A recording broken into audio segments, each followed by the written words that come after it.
திறன் குறைந்து கொண்டே இருக்கும். மருந்துகளை எடுத்துக்க மாட்டாங்க. குடும்பம் இழந்து நடுத்தருவில் கூட நிற்கக்கூடிய வாய்ப்புகள் ஏற்படுகிறது. சமூகத்தில் மற்றவர்களோட பழகக்கூடிய திறன் பயிற்சி.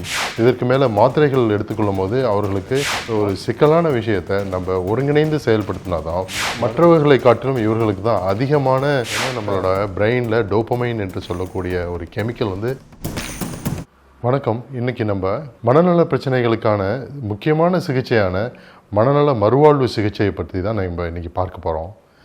மனநல மறுவாழ்வு சிகிச்சை என்பது நீண்ட நாள் மனநல பாதிக்கப்பட்டவர்கள் நாளடைவில் அவர்களுடைய செயல்திறன்கள் பல்வேறு வகையாக பாதிக்கப்படுகிறது. உதாரணத்துக்கு அவங்களுக்கு அன்றாட வேலைகளை செய்யக்கூட அவங்களுக்கு திறன் குறைந்து கொண்டே இருக்கும். இதனால் தன் சுத்தம் குறையும், தன்னை பாதுகாத்துக்க மாட்டாங்க, தன்னோட உடல் நலத்தையும் மனநலத்தையும் பாதுகாக்க மாட்டாங்க, மருந்துகளை எடுத்துக்க மாட்டாங்க. இதனால் நாளடைவில் மற்றவர்களை விட தனித்தே நின்று வேலைக்கு செல்லாமல் பொருளாதாரம் இழந்து நாளடைவில் அவர்கள் வீடு இழந்து குடும்பம் இழந்து நடுத்தருவில் கூட நிற்கக்கூடிய வாய்ப்புகள் ஏற்படுகிறது. மேலை நாடுகள்லாம் பார்த்திங்கன்னா இதற்கு முன்னாடி மருந்துகள் கண்டுபிடிப்பதற்கு முன்னாடி அவங்கள மனநல காப்பகத்தில் நீண்ட நாட்கள் வைத்து அசைலம் என்று சொல்லக்கூடிய ஒரு பகுதியில் அவங்கள வைத்து தான் பராமரித்து கொண்டு வந்தார்கள். ஆனால் மருந்துகள் கண்டுபிடித்த பின்பு அவர்களை சமூகத்திலேயே வைத்து பராமரிக்கக்கூடிய ஒரு வழிவகைகள்லாம் செய்ய ஆரம்பித்துட்டாங்க. உதாரணத்துக்கு மருந்துகள் கொடுப்பதன் மூலமாக அவங்களோட சிந்தனை திறன், செயல்திறன், அவங்களுடைய பல்வேறு திறன்களை வளர்ப்பதன் மூலமாக அவர்களுக்கு பயிற்சி அளிப்பதன் மூலமாக அவங்களுடைய இழந்த விட்டுப்போன பல செயல்பாடுகளை மீண்டும் செய்து வேலைக்கு சென்று பல்வேறு ஆக்கப்பூர்வமான செயல்களை நாளடைவில் செய்யக்கூடிய அளவுக்கு அவர்களோட மனநலம் மேம்பட்டு இருக்குது. சமீப காலமாக இந்தியாவிலும் கூட மறுவாழ்வு சிகிச்சைக்கான வழிவகை செய்யக்கூடிய பல்வேறு வகையில் நம்ம மேம்படுத்திக்கிட்டு வரோம். அதில் முக்கியமாக நோயாளிகளுக்கு பல்வேறு விதமான பயிற்சிகள் அளிக்கப்பட்டு வருகிறது. உதாரணத்துக்கு அவர்களுக்கு சமூகத்தில் மற்றவர்களோட பழகக்கூடிய திறன் பயிற்சி. இதனால் என்ன ஆகும் அப்படின்னு பார்த்திங்கன்னா வேலை வாய்ப்புக்கான திறன் ஏற்படும். சமூகத்தில் அவங்களையும் ஒரு அங்கீகரிக்கப்படக்கூடிய ஒரு நபர்களாக மாறுவார்கள். அவர்களோட மொழி வளம் மேம்படும். அவர்கள் மற்றவர்களோட பேசி பழகி சமூகத்தில் மற்ற அங்கத்தினர்களோடு ஒன்றாக இணைந்து பிணைந்து அவர்களோட சகஜமான வாழ்க்கை நிலைக்கு மாறுவதற்கான வாய்ப்புகள் அதிகரிக்கிறது. இது மாதிரி பல்வேறு சிகிச்சைகள் மூலமாக அவர்களுக்கு பயிற்சி அளிக்கப்படுகிறது. அது மட்டும் இல்லாமல் அவர்களுடைய தனிப்பட்ட ஒரு சில பிரச்சனைகள், உதாரணத்துக்கு மற்றவர்களை காட்டிலும் இவர்களுக்கு தான் அதிகமான உடல் பாதிப்புகள் ஏற்படுகிறது. உதாரணத்துக்கு சரியான உணவு பழக்க முறை இல்லாமல் புகைப்பிடிப்பது, மது அல்லது போதைப் பொருட்கள் உபயோகிப்பது, உடற்பயிற்சி இல்லாமல் ஒரே இடத்துல உட்கார்ந்துருப்பது, வேலைக்கே செல்லாமல் உடல் உழைப்பே இல்லாமல் இருந்தோன்னா என்னாகும், உடல் பருமனாகும், கொலஸ்ட்ரால் அதிகமாகும். இதே போல் இதற்கு மேலே மாத்திரைகள் எடுத்துக்கொள்ளும் போது அவர்களுக்கு மாத்திரையினால் ஏற்படக்கூடிய பக்க விளைவுகள்னால கூட அவர்களுக்கு டயபெட்டிஸ், கொலஸ்ட்ரால் அல்ல உடல் பருமன் போன்ற பிரச்சனைகளும் மேலும் அதிகரிக்கும்.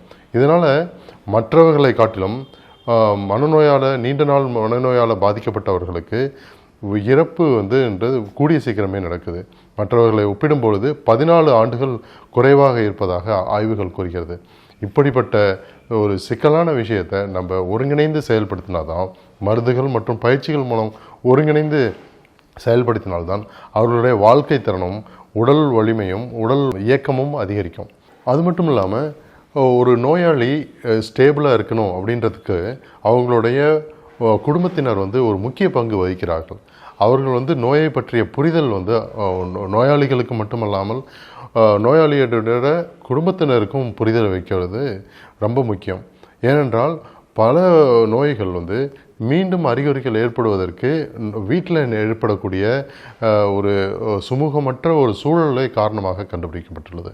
அதுக்கு ஃபேமிலி தெரப்பி என்று சொல்லக்கூடிய ஒரு பிரத்யேகமான சைக்கோ தெரப்பி நாங்கள் கொடுப்பது மூலமாக ஒரு பிரச்சனைகள் என்று ஏற்பட்டால் அதை எப்படி சமாளிப்பது, நோயாளியை எப்படி சுகமூகமாக அணுகி அவர்களுக்கு தேவையான ஆறுதலை கொடுத்து அவர்களை மருந்துகளை சரிவர எடுத்து கொண்டு வருவது அப்படின்றது மாதிரியான அணுகுமுறைகளை மாற்றுவதற்கான வழிமுறைகளை நம்ம இந்த சிகிச்சை மூலமாக செய்கிறோம். அது மட்டும் இல்லாமல் ரிலாப்ஸ் ப்ரிவென்ஷனுக்கே வந்து ஹை எக்ஸ்பிரஸ்ட் எமோஷன் அப்படின்னு சொல்லக்கூடிய ஒரு ஒரு உணர்ச்சிகளை அதிகமாக ஒரு வீட்டில் ஒருத்தர் சும்மாவே இருந்தார், இல்லை பிரச்சனை பண்ணிக்கிட்டே இருக்காருன்னு வச்சுங்களேன், குடும்பத்தினருக்கு வந்து அதை வந்து ரியாக்ட் பண்ணுவாங்க, ஹை எக்ஸ்பிரஸ்ட் எமோஷன்ஸ் ஆவாங்க. அந்த மாதிரி ரியாக்ட் பண்ணும்போது ரிலாப்ஸ் வந்து அறிகுறிகள் மீண்டும் வருவதற்கான வாய்ப்புகள் நோயாளிகளுக்கு அதிகமாக இருக்கிறதாக ஆய்வுகள் கூறுகிறது.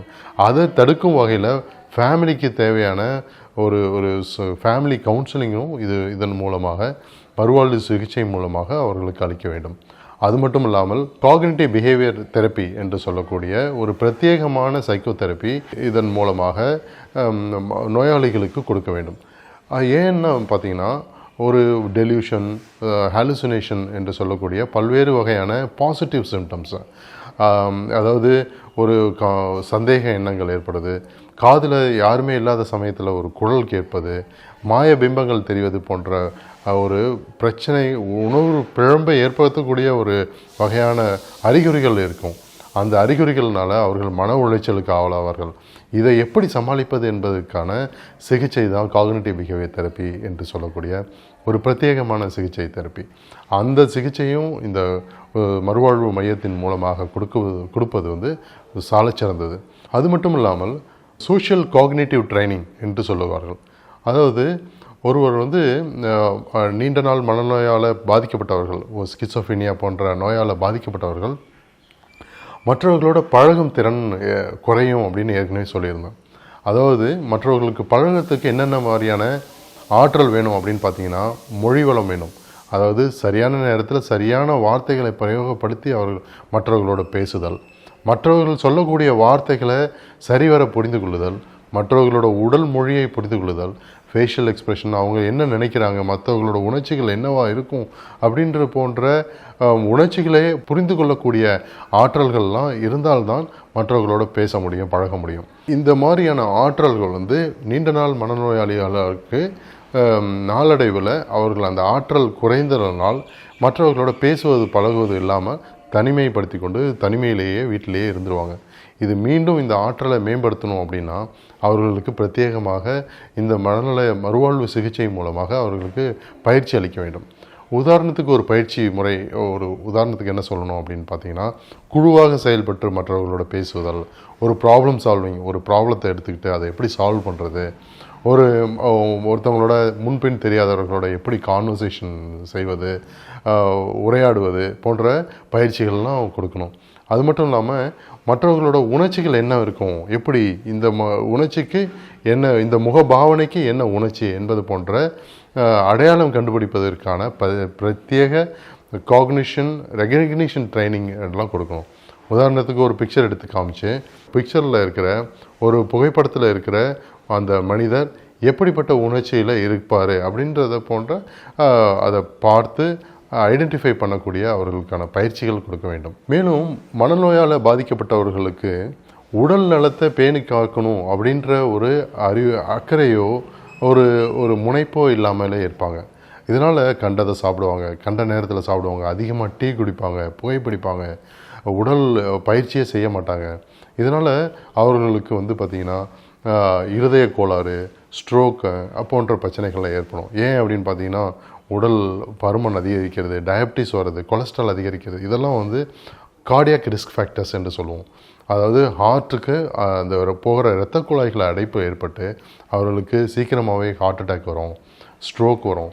இது போன்ற பிரச்சனைகளை தடுக்கும் வகையில் அவர்களுக்கு வந்து மீண்டும் இப்போ உணவு பழக்க வழக்கத்தை கற்றுக் கொடுக்க வேண்டும்.